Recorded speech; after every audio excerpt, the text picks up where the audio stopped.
نەترسن بەرە هەر تێلەک شپۆڕێ من ئیرۆ ببێ قوربانەوی دەرمانی گۆن ئێشەخوا پێشبیر بکەن ئەف بوو گوتنا نایە ئۆزان ژ بۆ زارۆکێ کۆژ نەخۆشیە پەنجە شێری ئیرۆ داخەون و دلۆرینن نایە ئۆزان یاش تەمەنێ 12 ساڵی ji Rojavayê Kurdistanê îro ê pora xwe Kurd bike ew pora guhêviyê xwe timî têde dît xweşbûna keçkaniyê têde dît. Roj baş, navê min Naya Ozan e. Ez 12 salî me û hatim cemha stûdyo Şîraz. Bûnî pora xwe bۆ Kusênin bûnî zarokê nexweşa selatan. Ew hestê mirovatiyê got di dilê zarokekî de ber ew bi serkevê. Bi qasî wê dirêj bûna pora xwe û bi qasî hejmara wa têle.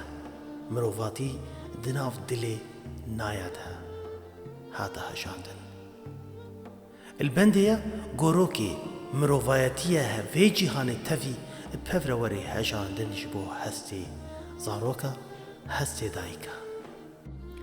Li vir ê Naya 42 santîm ji pora xwe îro ê kin bike wê jêr bikin gulî lê ev gulî ê ne bi destê wê de bin. Ev gulî ê herin ji bo wan xweşiyê pence şêre ew zarokê ku pora wa têne weşan.